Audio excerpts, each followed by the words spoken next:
I chopped a few feet off a Rio Scandi body off the front of it, and it makes it the perfect length for Skagit casting or touch and go casting underhand.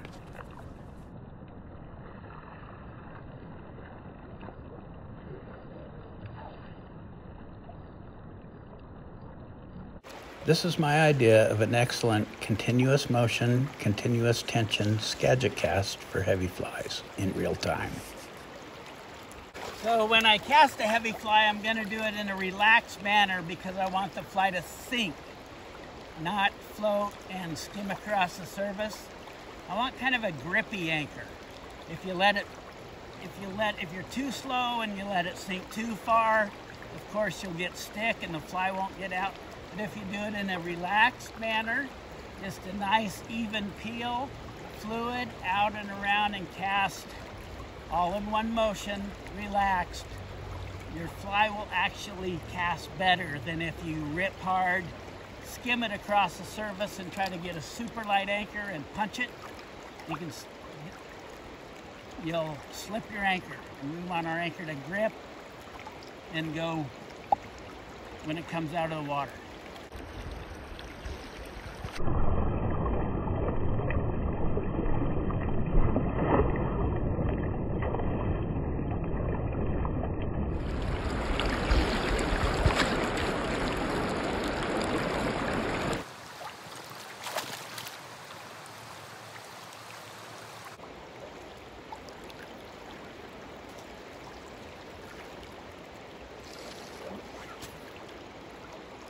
Another thing that helps me to cast big flies is the heavy sink tips like the OPSC 165 grain density compensated. Those are nice and thick and heavy, and they really seem like they help to turn over big flies if you have a big enough shooting head, which I almost don't.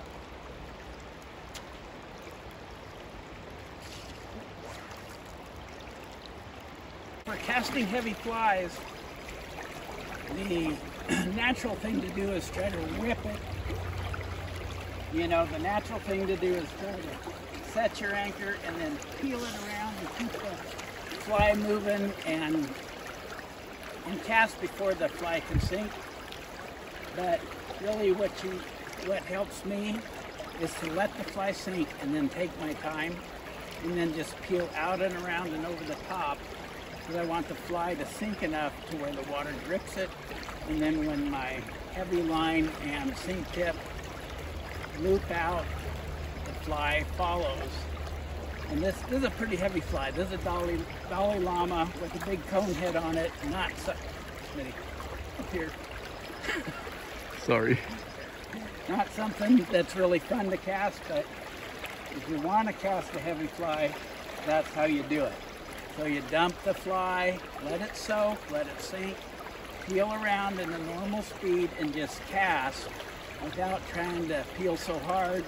The fly moves and it stays high in the water. You got to have faith in the system. So I'm going to go upstream, dump it so it can sink. Okay, and then I go out and around and over the top. I'm going to set the fly upstream from me. Let it float downstream, stream and sink, and then I'm not going to try any harder to peel faster or harder. I'm just going to peel out and around and cast, always. Dump it. Okay, and I got all of it. Yep. So, if you're bound and determined to cast big flies, that's the best way to do it. Skagit casting. Done? Yep. The best way by far to cast these heavy flies for me is to let the fly soak after I set the anchor and then go out and around, peel the line with a continuous motion, one continuous motion, maintaining tension throughout the cast and realizing that you can only have so much tension. Also, I'm not trying to accelerate throughout the sweep. I'm continuing in one fluid motion at the same speed, more or less, and I'm not pausing. It's one continuous motion at the same speed, give or take, keeping my hands at the same height, not drifting up before the forward cast, but sweeping and casting with my hands about this high, for the sole purpose of maintaining tension in the D-loop before the forward cast. I'm finding a rhythm that works. I'm not waiting for the fly to zoom past me. I'm pretty much noticed that when I do cast, the line has stopped peeling. I just go out and around and cast. I don't pay attention to my fly. Sometimes I notice the sink tip is even got a little curl in it when I think about the forward cast, but it obviously straightens out a little. Before the forward cast, the fly always should go forward and not back first once the forward cast is made. The fly may slip backwards towards the brush, but if it still goes out and catches a fish, it counts. Ideally, though, the fly comes up out of the water and towards the target after the forward cast. Also, heavy sink tips are not that difficult to cast, so beware of anybody who brags about being able to cast a heavy sink tip on a certain rod and line combo. What is more difficult to cast than anything is a heavy fly. That's usually the weak length, and that's usually where I draw the line. If I get a fly that just won't go out cleanly and it takes too much work, I'll downsize in my fly, but the bigger and heavier sink tips will help turn over a heavier fly. That's why I like the OPST 165 grain density compensated. And of course you want a Skagit head that will match your system, but to cast a heavy sink tip is not that big of a deal with a small fly.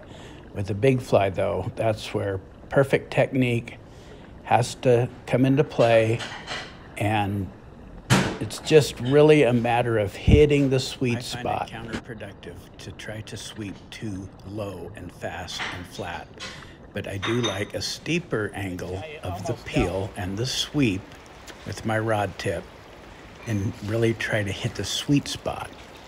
A nice peel, continuous motion, out and around, no drift up, and hitting that sweet spot. It's a matter of hitting the sweet spot for each fly and sink tip combination, and for really any combination. It's hitting the sweet spots.